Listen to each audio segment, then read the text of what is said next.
It's Patrick Hutzel from IntensiveCareHotline.com, where we instantly improve the lives for families of critically ill patients in intensive care so that you can make informed decisions, have peace of mind, real power, real control, and so that you can influence decision-making fast, even if you're not a doctor or a nurse in intensive care. This is another episode of Your Questions Answered, and in last week's episode I answered another question from our readers, and the question in the last episode was from one of our clients, Emma, and Emma asked part 18 of "My sister is in intensive care on a balloon pump and ventilated after cardiac surgery. The ICU doctors want to stop treatment against our wishes and let her die. What should we do?" You can check out last week's episode by clicking on the link below this video. In this week's episode of Your Questions Answered, I want to continue answering the next question from my client Emma, which are excerpts from one-on-one phone and email counseling and consulting sessions with me. And the question this week is part 19 of "My sister is in intensive care on a balloon pump and ventilated after cardiac surgery.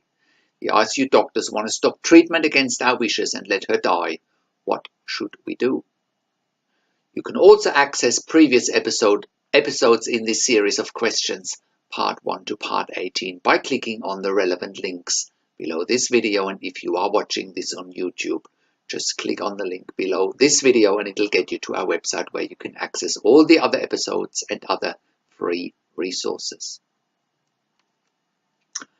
So in this series of one-on-one phone and email consulting and advocacy sessions with my client Emma, you'll get real in-depth knowledge about cardiac failure in intensive care, how it works, the treatment and therapy options, how to wean somebody off the ventilator, and most importantly, you will discover how to not take no for an answer and get strong advocacy.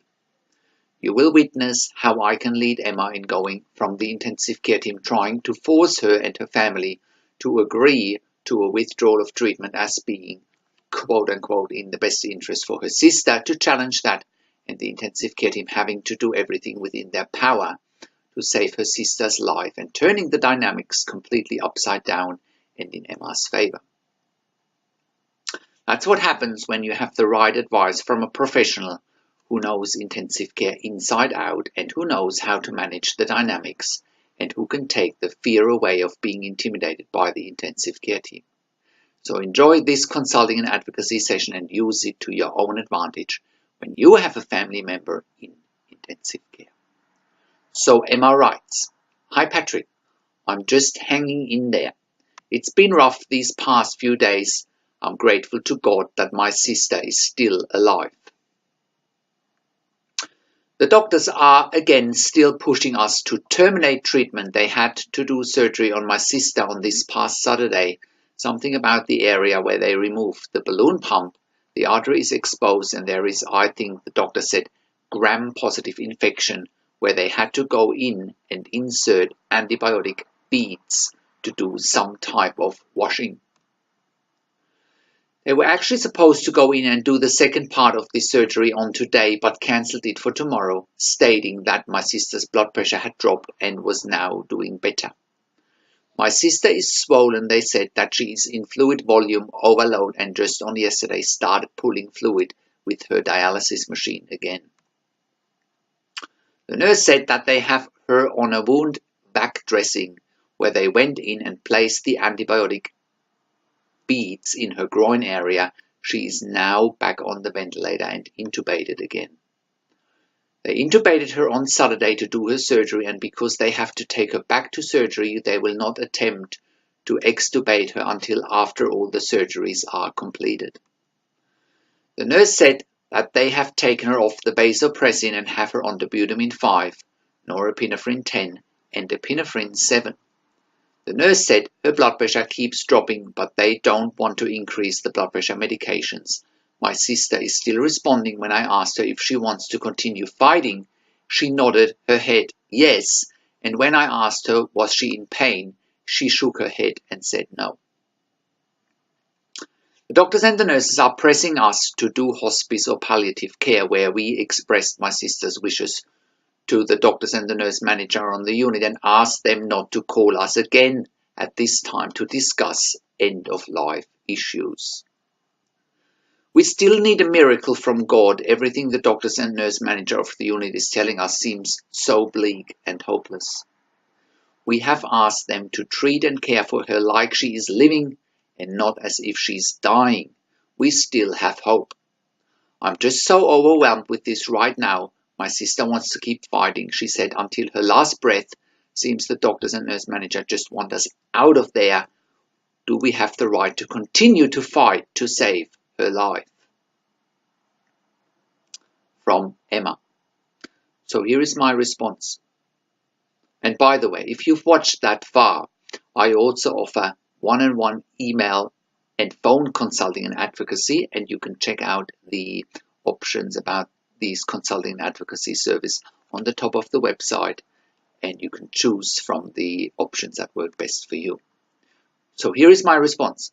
Hi Emma, I don't like that they had to intubate her again and put her back on the ventilator, especially with her ongoing weak heart. Also keep in mind, why do surgery and then stop treatment again? They are contradicting themselves. You're doing all the right things by advocating for your sister with no inotropes, vasopressors, dobutamine, norepinephrine, with the inotropes and vasopressors like dobutamine, norepinephrine and the epinephrine still going. It just shows that the heart continues to be weak, which is obviously a concern. The infection certainly isn't helping. All you can do for now is to keep advocating for her and refer back to what she wants. The infection certainly is not helping at all. All you can do for now is to keep advocating for her and refer back to what she wants.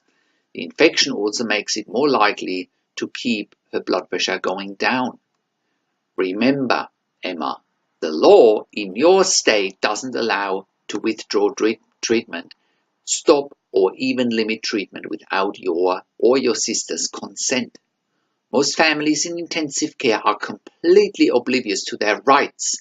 The doctors and the nurse unit manager know that. That's why they keep putting pressure onto you, which is highly inappropriate. That's also why I keep saying over and over again that 99% of the families of critically ill patients in intensive care make no informed decisions. They have no peace of mind, no power, no control, and no influence. They just get intimidated rather than seeking professional guidance, consulting and advocacy like you do. The law is on your side, and there is nothing the ICU can do to stop treatment against your sisters or your family's wishes, no matter what the doctors or the nurse manager says. If they did that, it is murder. So I put some links again below this video to the resources so that you have proof of your rights are linked to the website. The biggest clinical challenges at present is that it's causing her to go backwards are the infection they needed to perform surgery for to insert the antibiotic beads. Because of the surgery, she needed intubation while she was anesthetized. The heart continues to be weakened because of the ongoing inotrope and vasopressor requirement, such as the dobutamine, norepinephrine, and epinephrine. The requirement of the life-saving surgery, which has been postponed until further notice because of the ongoing weakness of the heart. The bottom line, Emma, is that your sister's heart would still need to recover to go back to open heart surgery and have her aortic valve repaired or replaced. Given that her heart was severely weakened early in her ICU admission and she needed the intra-aortic balloon pump to keep her alive, after the intra-aortic balloon pump was removed, she required copious amounts of inotropes and vasopressors in form of the dobutamine, norepinephrine, epinephrine, and vasopressin to stabilize the heart without the intra-aortic balloon pump. With that being said, at that crucial moment in time, when she went from having the balloon pump removed, because the balloon pump or IABP can only stay in for a couple of weeks at the most, she then went to copious amounts of inotropes and vasopressors. At that point in time she should have been considered for ECMO or for VAD. ECMO stands for extracorporeal membrane oxygenation, and VAD stands for ventricular assist device.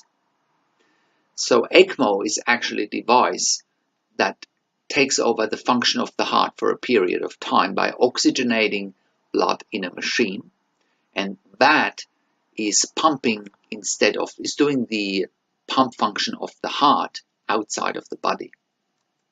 So after the consideration for ECMO and for VAD, the following things should have happened. By having ECMO therapy, it would have given your sister time to let her heart recover, whilst the ECMO would have taken over the function of the heart. After the heart had recovered, it would have increased chances for your sister to go back to surgery because of the potential recovery. If the heart had not recovered on ECMO, the next steps could have been to go onto the VAD, the ventricular assist device, as a bridge to a heart transplant. Now I've linked to ECMO, VAD and heart transplant in the written version of this blog below the video, so you can look up what it exactly means. Neither of those options had been explained to you, and it would have been critical to, number one, explain those options to you at the time of balloon pump removal, because the risk for the heart to decompensate was real, and in fact it happened. And number two, move swiftly on ECMO therapy to avoid the worst case scenario, which seems to happen now. And by the way, you should also check out our intensivecaresupport.org membership for families in intensive care. There's a link on the top of the website to our intensivecaresupport.org membership. Going back to Emma, as I mentioned all the way along, keeping your sister off the ventilator would have been critical, but the surgery and the ongoing weakness of the heart set her back for now. I would assume your sister is now too weak to go on ECMO. That's why it's so important to ask the right questions from the start. Families in intensive care don't know what they don't know. Keep advocating for now and keep asking all the right questions. Getting her off the ventilator and getting the heart to recover would be critical for her survival. Knowing that she's still on the inotropes and the vasopressors means she continues to be weak, and it will be difficult for her to come off the ventilator. If she can't come off the ventilator, then end-of-life care discussions might be appropriate, but it's still way too early. So, how can you become the best advocate for your critically ill loved one? How can you make informed decisions, get peace of mind, control, power, and influence quickly whilst your loved one is critically ill in intensive care? You get to that all-important feeling of making informed decisions, get peace of mind, control, power, and influence when you download your free Instant Impact Report now by entering your email below.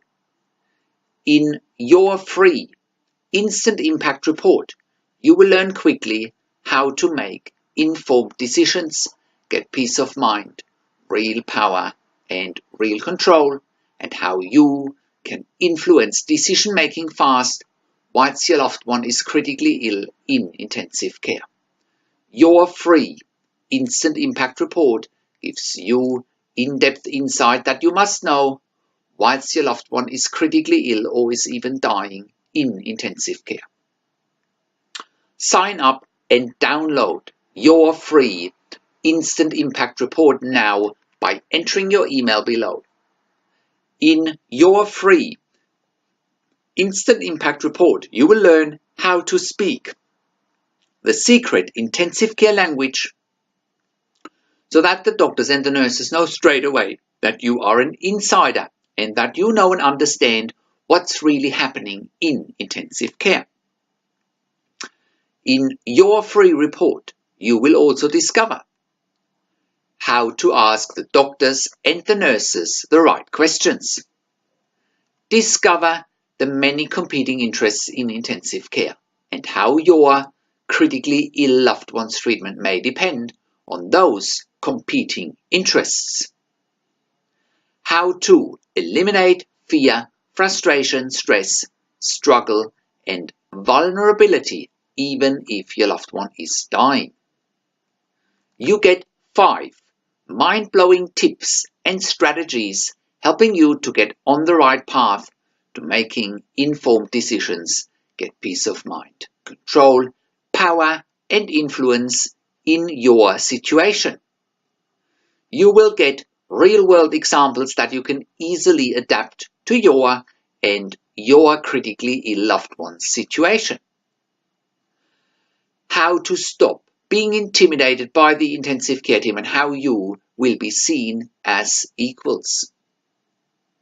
You will get crucial behind the scenes insight so that you know and understand what's really happening in intensive care and how you need to manage doctors and nurses in intensive care, and it's not what you think.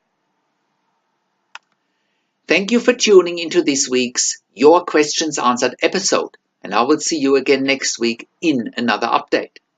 Make sure you will also check out our blog section for more tips and strategies, or simply send me an email to support@intensivecarehotline.com with your questions. Also, have a look at our membership site intensivecaresupport.org for families of critically ill patients in intensive care. Or you can call me, find international phone numbers on the top of the website.